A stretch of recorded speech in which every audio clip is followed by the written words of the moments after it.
Hey guys, what's going on? My name is Stando TV and welcome to another episode of The Game Report.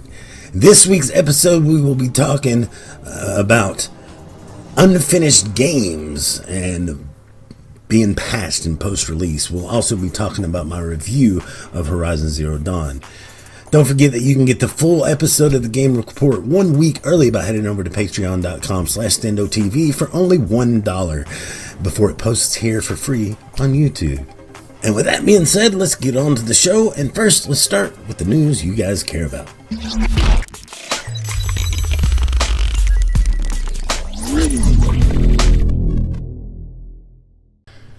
And of course, the news is brought to you by the Patreon producers of the show. With big shout outs to Tech Gladiator, Own Dizzle, and Air-11. Thank you guys so much for supporting the show. Now let's get on to the news. CD Projekt Red, let's talk about them first, because it turns out that we may be seeing Cyberpunk 2077 relatively soon, sometime before 2019. How do we know this?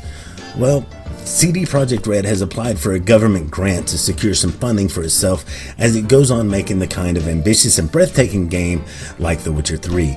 But the true point of interest for many fans here will be that the applications for these grants for Cyberpunk, the time I mentioned, is from January 2016 to June 29th, 2019. What does this mean? It means that in turn, Cyberpunk 2077 must meet its development milestones and deadlines within this period. This seems to imply that CD Projekt Red is looking at 2019 release date for the game at the latest, depending on how fast development of the game ends up being. It could release before then, or right at the edge of the time frame. Very little is known about Cyberpunk 2077 for now, but hopefully we get to see more of the game at E3 this year.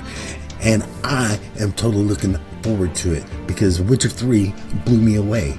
But if you're looking for Witcher 4, it may not be coming as soon as you think, despite some rumors you may have read on the internet. Matter of fact, it was falsely reported by several sites this week that The Witcher 4 was in development.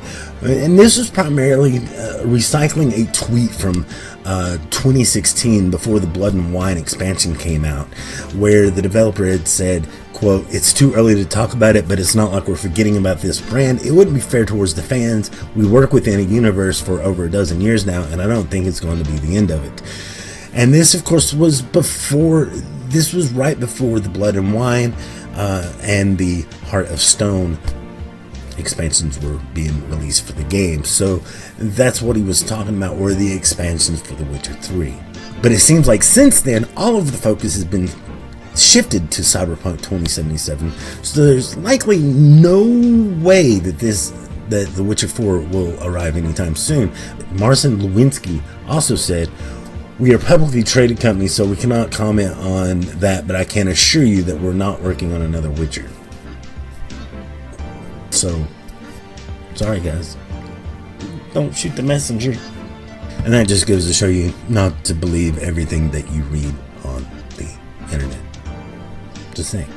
And weirdly enough, Xbox and the Supreme Court have a hearing together.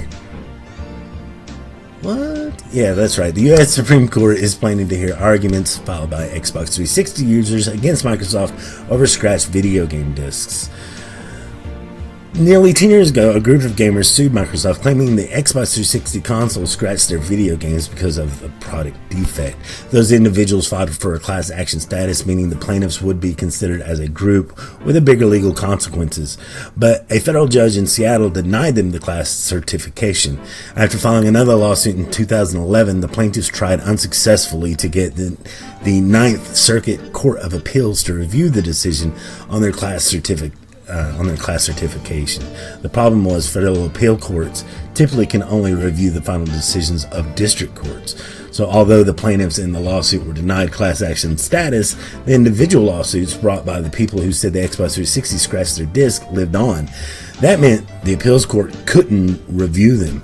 The plaintiffs argued the case only made sense with the class action status because the damages to individuals' games were negligible when compared to the cost of legal proceedings. The district court's decision not to certify the plaintiffs as a class would have meant the end of the road, but as it happens with most cases filed as class actions. But this is where it gets kind of interesting.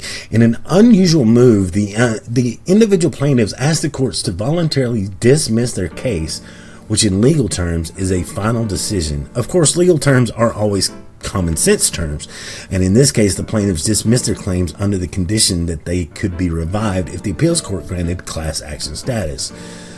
The legal rigmarole resulted in the Ninth Circuit Court of Appeals decision that largely sided with the plaintiffs.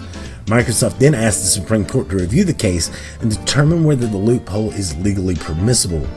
The precise question that's being considered here is whether a federal court of appeals has jurisdiction to review an order denying class certification after the named plaintiffs voluntarily dismissed their individual claims.